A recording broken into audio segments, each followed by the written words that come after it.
Assalamualaikum warahmatullahi wabarakatuh. Perkenalkan, nama saya Amala Safitri dengan NIM 220222149, kelas reguler 4 dengan prodi Administrasi Publik. Baik, pada video ini saya akan menjelaskan materi tentang kerangka konseptual akuntansi sektor publik. Baik, adapun tujuan dari materi ini. Tujuan yang pertama, untuk memahami apa definisi kerangka konseptual akuntansi sektor publik. Kedua, untuk memahami apa tujuan dan peranan kerangka konseptual akuntansi sektor publik. Tiga, untuk memahami lingkup kerangka konseptual akuntansi sektor publik. 4. Untuk memahami asumsi akuntansi sektor publik. 5. Untuk memahami implementasi karakteristik kualitatif akuntansi sektor publik. Baik, bagian A, definisi kerangka konseptual akuntansi sektor publik. Kerangka konseptual akuntansi sektor publik merumuskan konsep yang mendasari penyusunan dan pelaksanaan siklus akuntansi sektor publik. Konsep ini meliputi perencanaan, penganggaran, realisasi anggaran, pengadaan barang dan jasa, pelaporan, audit, serta pertanggungjawaban organisasi sektor publik seperti pemerintah pusat, pemerintah daerah, partai politik, yayasan, lembaga, swadaya, masyarakat, dan lembaga peribadatan. Baik, bagian B, tujuan dan peranan kerangka konseptual akuntansi sektor publik. Kerangka konseptual akuntansi sektor publik disusun dengan berbagai tujuan, yaitu A. Tim penyusunan standar akuntansi keuangan sektor publik untuk melaksanakan tugasnya, termasuk tim penyusun standar akuntansi pemerintahan. B. Penyusun laporan keuangan untuk memahami praktek akuntansi menurut prinsip akuntansi yang diterima umum dan standar akuntansi keuangan sektor publik. C. Auditor seperti BPK dan KAP untuk memberikan pendapat mengenai apakah laporan keuangan disusun sesuai dengan prinsip akuntansi yang diterima umum. Bagian C, lingkup kerangka konseptual akuntansi sektor publik.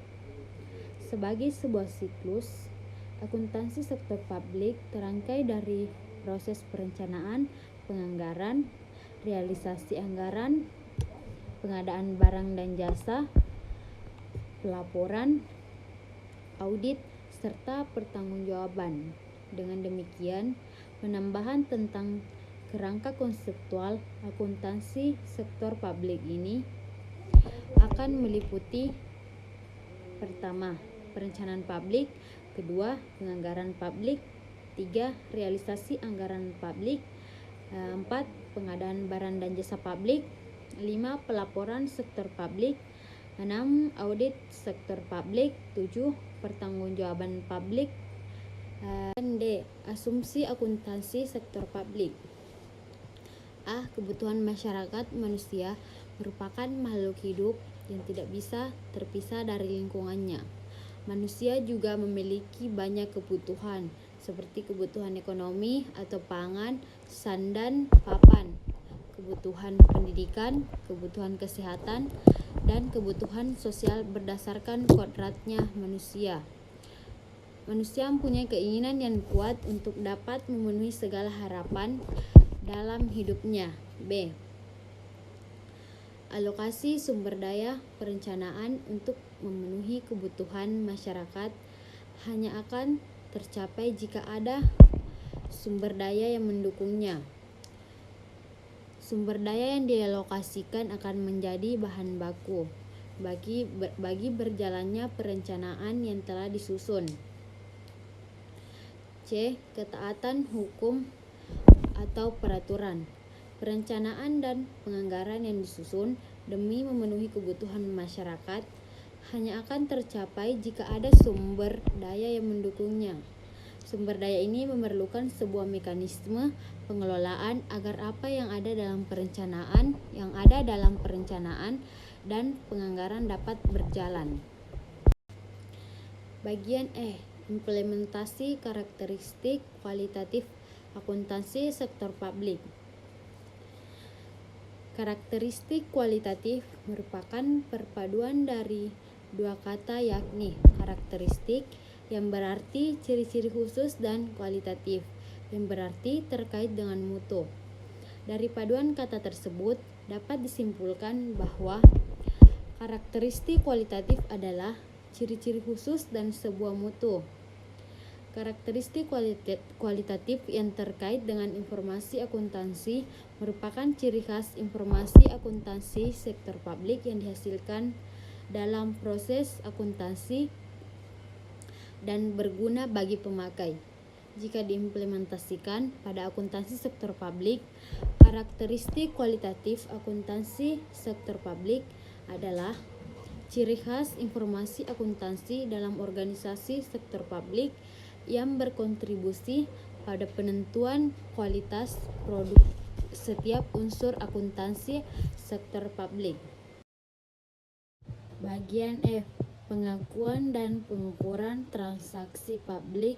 Pengakuan atau recognition dilakukan dengan menyatakan pos tersebut, baik dalam kata-kata maupun jumlah uang, dan mencantumkannya ke dalam laporan posisi keuangan atau laporan kinerja keuangan. Pos yang memenuhi kriteria tersebut harus diakui dalam laporan posisi keuangan atau laporan kinerja keuangan. Kelalaian untuk mengakui pos semacam itu tidak dapat diralat melalui pengungkapan kebijakan akuntansi yang digunakan atau melalui catatan atau materi penjelasan.